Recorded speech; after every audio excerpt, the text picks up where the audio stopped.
নমস্কার সকলকে, সবাই কেমন আছেন? আশা করছি সবাই খুব ভালো আছেন। চলে এসেছি নতুন একটি ভিডিও নিয়ে আপনাদের সামনে। আজ রবিবার, আজ আমরা যাচ্ছি বহুচর মাতা মন্দিরে পুজো দেওয়ার উদ্দেশ্যে। তাই আজ সকাল সকাল বেরিয়ে পড়েছি আমরা দুজনে। খুব একটা সকাল বলতে 8টা বাজে তখন। আর দেখুন রাস্তাটা কত সুন্দর, চারিদিকে সবুজে সবুজ। এই রাস্তায় আসলেই একটু ভিডিও না করলে আমার মন ভরে না, তাই একটু ভিডিও করি। কারণ এই রাস্তায় এত গাছ, আর গাছের নিচে এত ছাওয়ার মধ্যে দিয়ে যাওয়া, পুরো দেখুন রাস্তাটা পুরো ঢেকে দিয়েছে এই ছাওয়াতে। বেশ একটা সবুজ ভাব। আর এই রাস্তায় যাওয়ার সময় চোখ দুটো যেন জুড়িয়ে যায় গাছ দেখতে দেখতে। আমি দেখুন এই রাস্তাটা যতক্ষণ না মন্দির যাব ততক্ষণ পর্যন্ত এই গাছ দেখতে পাওয়া যাবে। আজ আমার মন্দির যাওয়ার একটাই উদ্দেশ্য, কারণ আমি একটা ছোট্ট কাজ করি, অথবা বলতে পারেন আপনারা জব। সেই জবে আমি প্রথম স্যালারি পেয়েছি, তাই এই প্রথম স্যালারিতে ভাবলাম একটু মায়ের কাছে গিয়ে পুজো দিয়ে আসি। তাই আজ আমরা দুজনে যাচ্ছি আমার স্যালারি পাওয়ার খুশিতে আজ মায়ের কাছে পুজো দিতে। দেখুন এখানে একটু জল বেঁধে গিয়েছে, কাল রাত্রে বৃষ্টি হয়েছে, তাই এখানে একটু জল। আর যে পাশে দেখতে পেলেন এই যে বাড়িগুলো, এই বাড়িগুলো কিন্তু রো হাউস। এখানে ফ্ল্যাটটা খুব কম হয়, এই রো হাউসগুলো বেশি হয়। বেশ ভালোই লাগে, একই রকমের বাড়ি সারিবদ্ধভাবে দাঁড়িয়ে রয়েছে, বেশ ভালোই। আর ওই যে দূরে দেখতে পাচ্ছেন এই গেটটাও কিন্তু মন্দিরেরই গেট শুরু হচ্ছে। আর পাশে দেখতে পাবেন একদম পিঙ্ক কালারের দেওয়ালের মতো কাগজ ফুল। আমি যখনই যাই তখনই ওকে দেখতে পাই।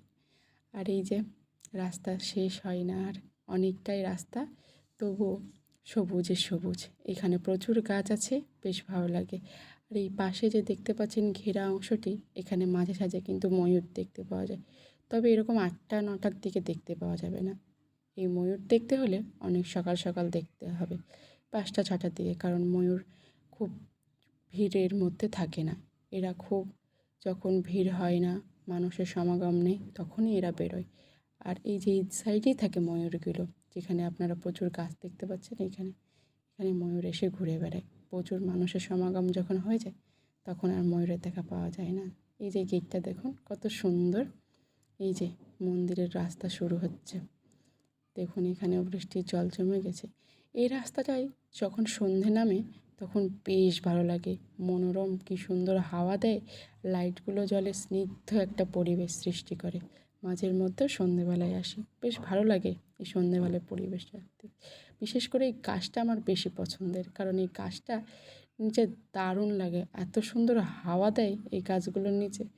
আর যখন 2-3টে গরু দাঁড়িয়ে থাকে আরোই সুন্দর হয়ে যায় সেই পরিবেশটা, দেখার মতো। এই যে দেখুন বক্স নিয়ে এসছে, এগুলো হয় গারভা করায় ঠাকুরের পুজোর উদ্দেশ্যে। এই যে মন্দিরের সামনেটা, এই মন্দিরটা প্রচুর বড় জায়গা নিয়ে মন্দিরটা। এখানে প্রত্যেক রবিবারে ভালোই ভিড় হয়, কারণ ছুটির দিন সবাই আসে। অনেক বাসে করে মানুষ এই মন্দির পরিদর্শনে আসে। এই যে মন্দিরের চারিপাশে প্রচুর দোকানপাট বসে, এখানে আপনি দৈনন্দিন প্রচুর বাজার করতে পারবেন, সবজি সব পাওয়া যায় এখানে।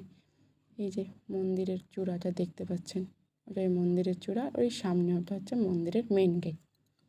আর এই যে যখন চলে আসলাম, তাহলে একটু মন্দিরে ঠাকুরের পুজোর জন্য একটু ভোগ নিয়ে নিই। এখানে তো আর সন্দেশ পাওয়া যায় না, এই প্যাড়া লাড্ডুই পাওয়া যায়, তাই এগুলোর মধ্যে যে কোনো একটা নিয়ে নেব। ভিতরে আর ভিডিও করিনি পুজো দেওয়ার সময়। এই যে বাইরেটা, আর এই যে আমরা দুজন।